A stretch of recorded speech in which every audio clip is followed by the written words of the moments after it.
ربنا آتنا في الدنيا حسنة وفي الآخرة حسنة وقنا عذاب النار۔ معزز حاضرین جمعہ، اسلامی بھائیوں، برادران ملت،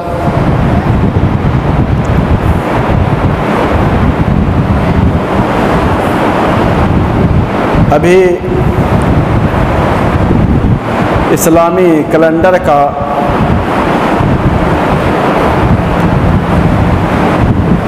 تیسرا مہینہ ربیع الاول چل رہا ہے، اور اس مہینے کے تعلق سے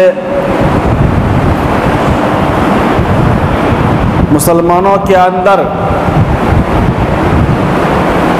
کچھ ایسے عقائد، ایسے نظریات و خیالات پائے جاتے ہیں جن کا تعلق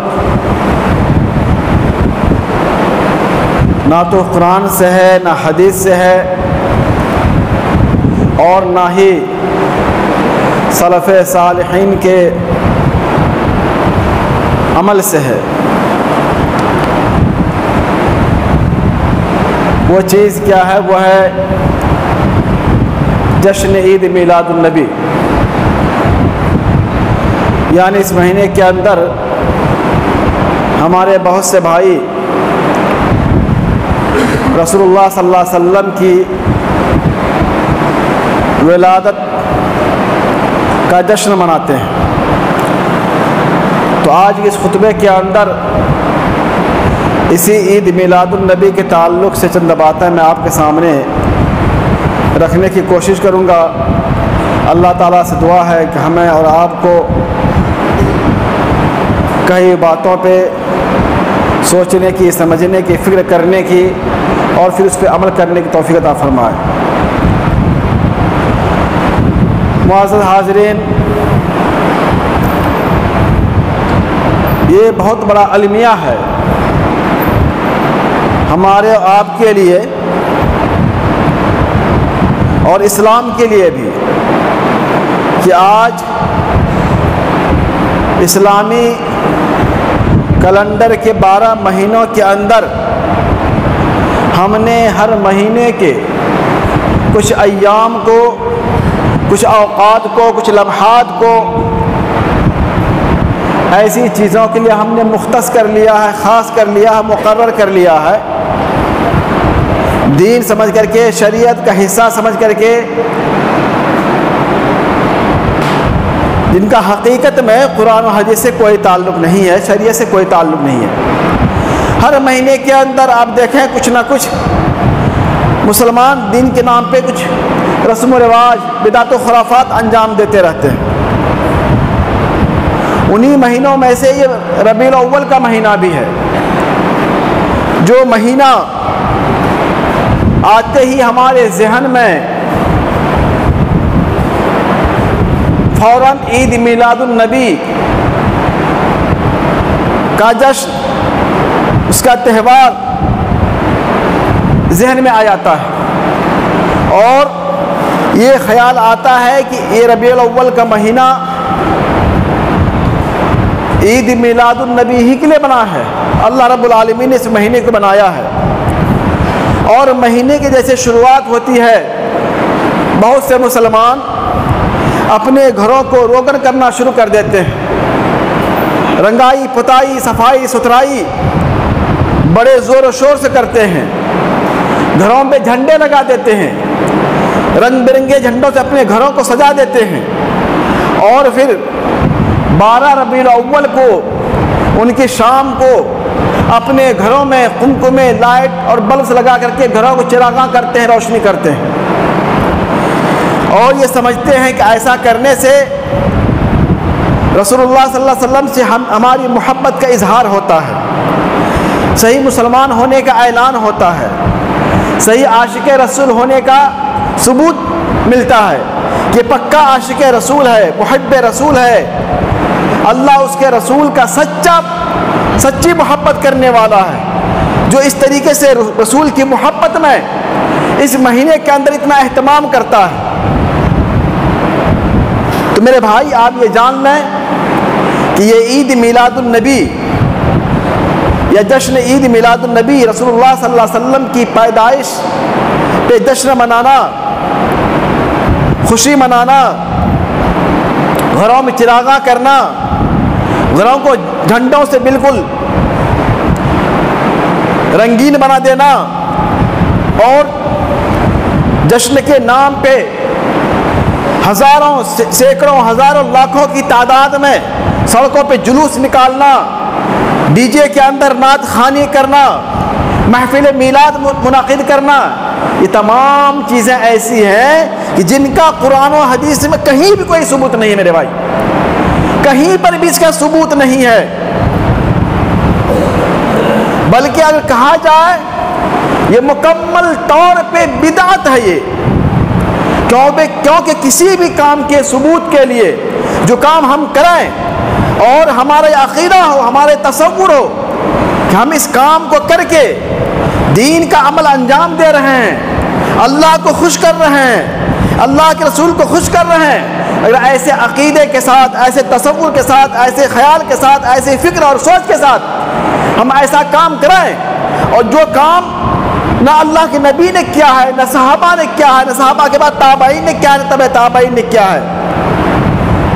تو ایسے ہی کام کو بدعت کہا جاتا ہے، ایسے کام کو بدعت کہا جاتا ہے میرے بھائی۔ تو یہ عید میلاد النبی، اس کا اسلام کے اندر کوئی تصور نہیں ہے، کوئی وجود نہیں، کوئی حیثیت نہیں ہے۔ اللہ کے نبی جناب محمد رسول اللہ صلی اللہ علیہ وسلم آپ دنیا کے اندر 63 سال بحیات رہے، 23 سال نبی بن کے رہے، 13 سال مکہ کے اندر نبی بن کے رہے، 10 سال مدینہ کے اندر نبی بن کے رہے۔ آپ نے اپنی پوری زندگی میں کبھی بھی یہ عید میلاد النبی کا جشن نہیں منایا، نہ آپ نے خود منایا، نہ صحابہ کو منانے کا حکم دیا۔ آپ کی زندگی میں، آپ کے گھر میں 4 صاحبزادیاں پیدا ہوئی، 4 لڑکیاں پیدا ہوئی، 2 لڑکے پیدا ہوئے، آپ نے ان کا بھی جنم دن نہیں منایا، آپ نے ان کا بھی جشن نہیں منایا، اور خود اللہ کے نبی جناب محمد رسول اللہ صلی اللہ علیہ وسلم کے بعد تقریباً 30 سال مدت خلافت رہی، خلفاء راشدین کا زمانہ رہا، 2 سال ابو بکر خلیفہ رہے، ابو بکر نے بھی کبھی اپنی خلافت کے اندر یہ عید میلاد النبی کے جشن نہیں منایا، محفل میلاد منعقد نہیں کیا۔ ابو بکر کے بعد حضرت عمر رضی اللہ تعالیٰ عنہ 10 سال خلیفہ رہے کم و بیش، آپ نے بھی اپنی مدت خلافت کے اندر کبھی بھی محفل میلاد منعقد نہیں کیا، جلوس نہیں نکالا، اللہ کے نبی کی ولادت کا خوشی نہیں منایا۔ اور حضرت عمر رضی اللہ تعالیٰ عنہ کے بعد خلیفہ ثالث حضرت عثمان بن عفان رضی اللہ تعالیٰ عنہ تقریباً 12 سال خلیفہ رہے، آپ نے بھی کبھی اپنی خلافت کے زمانے میں نہ آپ نے خود کیا، نہ صحابہ کو کرنے کا حکم دیا۔ اور پھر عثمان کے بعد چوتھے خلیفہ حضرت علی بن مرتضیٰ رضی اللہ تعالیٰ، علی بن ابی طالب رضی اللہ تعالیٰ عنہ، جو اللہ کے نبی صلی اللہ علیہ وسلم چچیرے بھائی بھی ہیں اور آپ کے داماد بھی ہیں، ان کی بھی مدت خلافت تقریباً 4 سے 5 سال کے بیچ رہی، اور اللہ نبی کے گھر رشتہ دار بھی ہیں، خاندان میں سے ہیں، آپ نے بھی اللہ نبی کے جشن ولادت کے جشن نہیں منایا۔ میرے بھائی یہ صحابہ اکرام ہے، اور دنیا کے اندر صحابہ اکرام اللہ نبی کے انتقال کے بعد تقریباً 100 سال دنیا کے اندر زندہ رہے۔ اللہ کے نبی کی وفات کے بعد 100 سال تک صحابہ دنیا کے اندر موجود رہے۔ آخری صحابی جو اس دنیا سے رخصت ہوئے ابو طفیل، جن کا انتقال تقریباً 110 ہجری میں ہوا، اس زمانے تک اللہ نبی کے انتقال کے بعد تقریباً 100 سال تک بھی یہ عمل کہیں موجود نہیں ہے، کسی نے بھی نہیں کیا۔ اور پھر صحابہ کے بعد تابعین کا ایک لمبا زمانہ ہے جن میں بڑے بڑے تابعین، فقہاء، محدثین اور ائمہ کرام و عظام موجود رہے، کسی نے بھی میرے بھائی اللہ نبی کی ولادت کا جشن نہیں منایا۔ اب بات سوچنے کی یہ ہے کہ جب صحابہ کرام جو اللہ نبی سے اتنی محبت کرنے والے تھے، جو اللہ نبی کے سچے محب تھے، جنہوں نے اللہ نبی کا ساتھ دیا، اللہ نبی کے ساتھ زندگی گزاری اور اللہ نبی کے لیے، دین اسلام کے لیے، اللہ کی رضا کے لیے اپنے گھر بار کو چھوڑا، اپنی جان کی قربانی دی، اپنی شہادت پیش کی، اپنے وطن کو چھوڑا اور اللہ نبی کی ایک قول پہ لبیک کہہ دیتے تھے۔ اللہ نبی کا کوئی حکم زبان سے نکلتا تھا، صحابہ کرام اس پہ عمل کرنے کے لیے دوڑ پڑتے تھے۔ کیا وہ صحابہ کرام، اگر یہ جشن میلاد اتنا بڑا عمل ہوتا، اللہ اس کے رسول سے محبت کی علامت ہوتی، محبت رسول کے معیار ہوتا، تو کیا نعوذ باللہ ابو بکر کے دل میں اللہ رسول کی محبت نہیں تھی؟ عمر کے دل میں اللہ رسول کی محبت نہیں تھی؟ عثمان کے دل میں اللہ رسول کی محبت نہیں تھی؟ علی کے دل میں اللہ رسول کی محبت نہیں تھی؟ سعد بن وقاص کے دل میں اللہ رسول کی محبت نہیں تھی؟ زبیر بن عوام کے دل میں اللہ رسول کی محبت نہیں تھی؟ طلحہ بن عبید اللہ کے دل میں اللہ رسول کی محبت نہیں تھی؟ یہ سب عشرہ مبشرہ صحابی ہے جن صحابی کو اللہ کے نبی جناب محمد صلی اللہ علیہ وسلم نے دنیا کے اندر ہی جنتی ہونے کی خوشخبری سنا دی تھی۔ میرے بھائی، اگر یہ لوگ اس عمل کو نہ کر کے بھی سب سے بڑے محب رسول ہیں اور جن کی ایمان کی گواہی، ایمان کی شہادت خود رب کائنات نے دی، کہ اے لوگوں، اگر تم اپنے ایمان میں پکا ہونا چاہتے ہو، سچا ہونا چاہتے ہو، اور اگر تمہارا دعویٰ ایمان صحیح ہے تو تمہارا ایمان بھی اسی طریقے سے ہونا چاہیے جس طریقے کا ایمان ابو بکر کا تھا، عمر کا تھا، عثمان کا تھا، علی کا تھا۔ فَإِنْ آمَنُوا بِمِثْلِ مَا آمَنْتُم بِهِ فَقَدِ اهْتَدَوْا، اگر وہ لوگ ہدایت پانا چاہتے ہیں، صحیح راستے پہ چلنا چاہتے ہیں، تو ان کو بھی اسی طریقے ایمان لانا ہوگا جیسا ایمان صحابہ کرام کا تھا، صحابہ کرام کا تھا۔ تو ہدایت کا معیار صحابہ کرام ہے، ہدایت کی پہچان صحابہ کرام ہے، ہدایت کی نشانی صحابہ کرام ہے۔ تو میرے بھائی، جب صحابہ کرام اتنی بڑی تعداد میں دنیا کے اندر موجود تھے، اتنی لمبی مدت دنیا کے اندر زندہ رہے، کسی بھی ایک صحابی سے اللہ کے نبی جناب محمد رسول اللہ صلی اللہ علیہ وسلم کی ولادت کا جشن منانا کہیں سے ثابت نہیں ہے، کہیں ثابت نہیں ہے۔ بلکہ اگر آپ دیکھیں، تاریخ کا مطالعہ کریں، تو آپ کو معلوم ہوگا یہ بدعت اسلام کے اندر کب آئی؟ تقریباً 630 ہجری کے اندر، 630 ہجری کے اندر شہر عراق کا ایک شہر تھا موصل، وہاں کا ایک شخص تھا سعید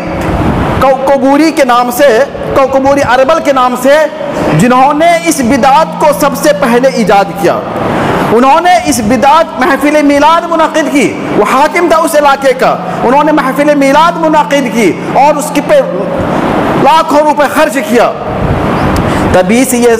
بدعت شروع ہوئی اور اس قدر تیز رفتار سے بھاگی کہ آج دنیا کے گوشے گوشے میں نام و نہاد مسلمان، صاحب جبہ دستار مسلمان، صاحب سفید پوش علماء کرام بھی اس بدعت کے شکار ہو گئے۔ آج ہمارے بہت سے مسلمان جبہ دستار والے ممبر پہ چڑھ کر کے اس عید میلاد النبی کے فضیلت بیان کرتے ہیں اور مسلمانوں کو ابھارتے ہیں اس جشن کو مناؤ،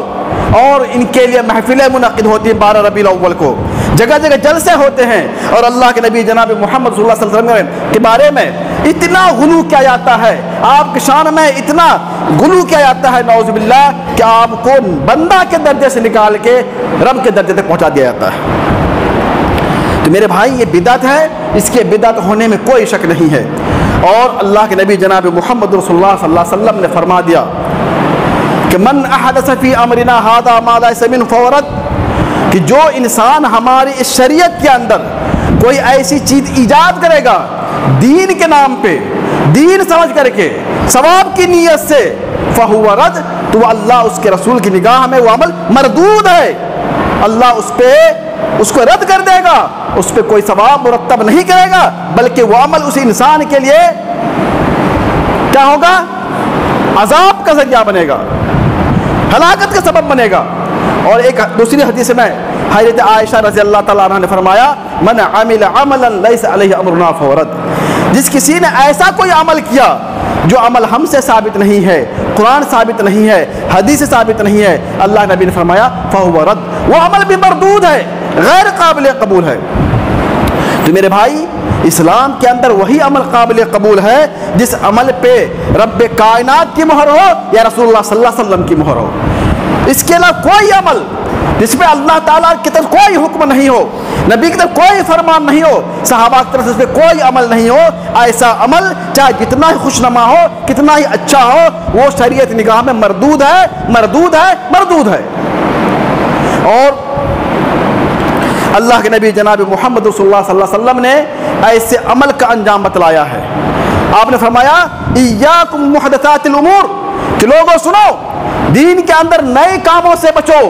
نئی چیزوں کی ایجاد کرنے سے بچو، فإن كل محدثة بدعة، اس لیے کہ ہر نئی چیز بدعت ہے، وكل بدعة ضلالة، اور ہر بدعت گمراہی ہے، اور ایک دوسری روایت میں ہے وكل ضلالة في النار، اور ہر گمراہی جہنم میں لے جانے والی ہے،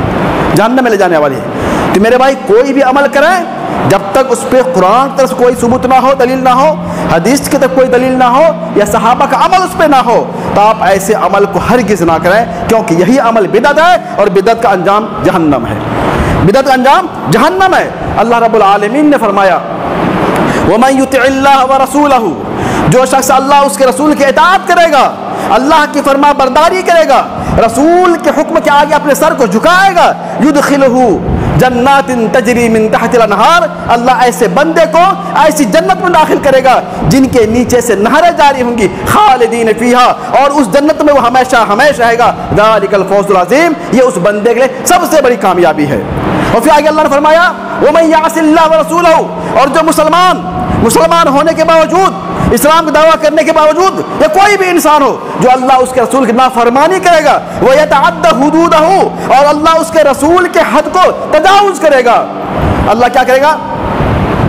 يُدْخِلُهُ نَارًا، اللہ اسے جہنم میں داخل کرے گا، جہنم میں داخل کرے گا۔ تو میرے بھائی نجات کس میں ہے؟ اللہ اس کے رسول کی تابع داری میں ہے، اللہ اس کے رسول کی اطاعت میں ہے، اللہ اس کے رسول کے اطاعت کے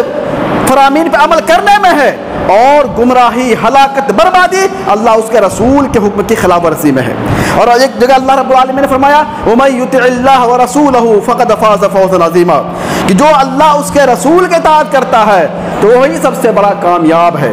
فقد فاز فوزا عظیما، وہ بڑی کامیابی کو حاصل کر لیا جس نے اللہ کی بات مانی، اللہ کے رسول کی بات مانی، اللہ اس کے رسول کے حکم کے سامنے سر بسجود ہو گیا، اپنے سر کو جھکا لیا، تو سمجھو سب سے بڑی کامیابی کو حاصل کر لیا۔ یہ اللہ کا اعلان ہے۔ اور ایک جگہ اللہ رب العالمین نے فرمایا یا ایھا الذین آمنوا اطیعوا اللہ واطیعوا الرسول، اے لوگو اللہ اس کے رسول کی اطاعت کرو، ولا تبطلوا اعمالکم، اور اپنے عمل کو برباد نہ کرو، اپنے عمل کو ضائع نہ کرو۔ گویا اس آیت سے یہ معلوم ہوا کہ جو عمل بھی اللہ اس کے رسول کے حکم کے سے الگ ہوگا، پرے ہوگا، وہ عمل برباد ہے، وہ عمل ضائع ہے، وہ عمل بیکار ہے۔ تو میرے بھائی یہ جشن عید میلاد النبی، اس کا شریعت میں کوئی ثبوت نہیں ہے، اور آپ یہ سمجھائیں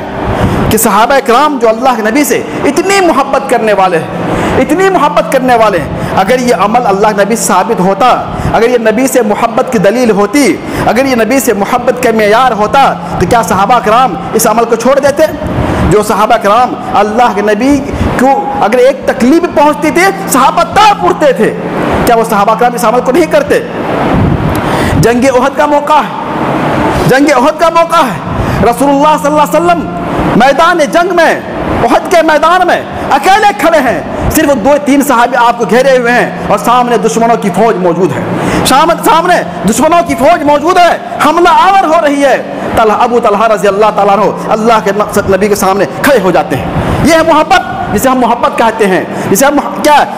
محبت رسول کہتے ہیں۔ اس حدیث میں دیکھیں دشمنوں کی طرف سے وار پہ وار ہو رہا ہے، چند صحابی اللہ کے نبی گھیرے ہوئے ہیں، مسلمان منتشر ہو کے بکھرے ہوئے ہیں، اور ابو طلحہ کہتے ہیں فداک ابی و امی، اے اللہ کے رسول میرے ماں باپ آپ پہ قربان ہوں، لا تشرف، آپ اپنے سر کو اوپر نہ اٹھائیں، آپ اپنے سر کو اوپر نہ اٹھائیں، لا یصبک سہم من سہام القوم، کہیں دشمن کے کوئی تیر آپ کو لگ نہ جائے، نحری دون نحرک، اے اللہ نبی میرا سینہ آپ کے سامنے حائل ہے، کوئی تیر آئے گا تو پہلے میرے سینے کو چھلنی کرے گا، کوئی تلوار آئے گی اس کی وار مجھ پہ پڑے گی تب آپ پہ جائے گی۔ یہ محبت رسول۔ اور وہ صحابی تن تنہا اللہ کے نبی کے سامنے کھڑے ہو گئے، دشمنوں کی تلوار آ رہی ہے، دشمنوں کی تیروں کی بوچھار آ رہی ہے، سب کو اپنے سینے پہ، اپنے بدنوں پہ، اپنے ہاتھ پہ روک رہے ہیں۔ یہ محبت رسول، یہ محبت رسول۔ صرف ہری پگڑی باندھ لینا اور چراغاں کر لینا، جھنڈا لگا لینا، جلوس منعقد کر لینا اور محفل میلاد منعقد کر لینا اور نعت خوانی کر لینا اور کہنا ہم محبت رسول ہیں، عاشق رسول ہیں، میرے بھائی یہ عاشق رسول کی علامت نہیں ہے۔ سب سے بڑا اللہ کے رسول سے محبت کرنے والا وہ شخص ہے جو اللہ اس کے رسول کی باتوں پہ صحیح طور پہ عمل کرتا ہے، صحیح طور پہ عمل کرتا ہے۔ آج کتنے ایسے مسلمان ہیں اللہ کے نبی کی حدیث سامنے آ جاتی ہے کہ اللہ کے نبی کی صحیح حدیث ہے لیکن اس حدیث پہ عمل نہیں کرتے ہیں اور کہتے ہیں نہیں یہ حدیث تو ہمارے امام کے خلاف ہے، ہمارے پیر کے خلاف ہے، ہمارے مرشد کے خلاف ہے، ہمارے دادا کے خلاف ہے، ہمارے خاندان والوں کے خلاف ہے، ہمارے رسم و رواج کے خلاف ہے۔ یہ ہے محبت رسول کی علامت۔ محبت رسول صحابہ کرام کے اندر تھی جن کی گواہی خود اللہ رب العالمین نے قرآن کے اندر جگہ جگہ دے دی کہ یہ وہ لوگ ہیں جنہوں نے اپنے گھر کو، اپنے دولت کو، اپنے وطن کو، اپنے مال دولت کو سب کو خیر بات کہہ دیا، چھوڑ دیا اللہ اس کے رسول کی محبت میں۔ اور جب اللہ کے نبی صلی اللہ علیہ وسلم کوئی بات کہتے تھے تو اس پہ لبیک کہتے تھے، لبیک کہتے تھے۔ اور اللہ کے نبی جناب محمد رسول اللہ صلی اللہ علیہ وسلم نے ارشاد فرمایا کہ اے لوگوں سنو، میں نے تمہارے لیے کوئی ایسی بات نہیں چھوڑی ہے جو بات تمہیں اللہ سے قریب کر دے اور جہنم سے دور کر دے، مگر میں نے وہ بات تمہارے لیے بیان کر دی ہے، کھول کھول کے میں نے واضح کر دی ہے۔ اور میں نے کوئی ایسی چیز بھی نہیں چھوڑی جو تمہیں اللہ سے دور کر دے، جہنم سے قریب کر دے، مگر میں نے ان باتوں تمہیں روک دیا ہے۔ تو جتنی اچھی باتیں تھیں اللہ کے نبی جناب محمد صلی اللہ علیہ وسلم نے ہمیں بتلا دی میرے بھائی۔ جتنی اچھی باتیں تھیں، جتنی خیر کی باتیں تھیں، دین کی باتیں تھیں، ثواب کے کام تھے، اللہ کے نبی نے ہمیں بتلا دی ہے۔ اور اللہ کے نبی کے زمانے میں دین مکمل ہو چکا ہے، اللہ کی طرف اعلان آ چکا تھا الیوم اکملت لکم دینکم،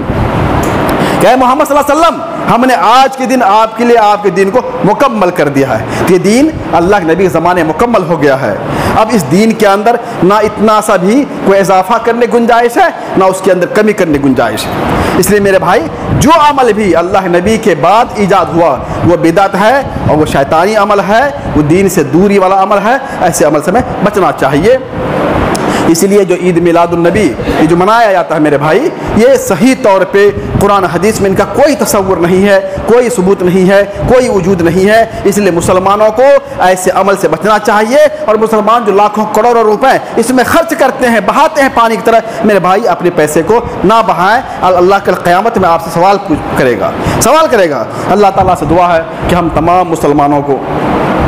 قرآن و حدیث پہ صحیح طور پہ عمل کرنے توفیق عطا فرمائے۔ اللہ ہم جب تک زندہ رہیں اللہ اس کے رسول کی محبت کے ساتھ زندہ رہیں اور حقیقی محبت کے ساتھ زندہ رہیں۔ اللہ ہمارا خاتمہ ہو اللہ رسول کی محبت کے ساتھ خاتمہ ہو۔ اللہ ہمیں شرک سے بچا، اللہ ہمیں بدعت و خرافات سے بچا، اللہ ہمیں رسم و رواج سے بچا۔ اللہ ہم جب تک زندہ رہیں توحید پہ زندہ رہیں، اطاعت رسول اور اللہ کی اطاعت کے ساتھ زندہ رہیں۔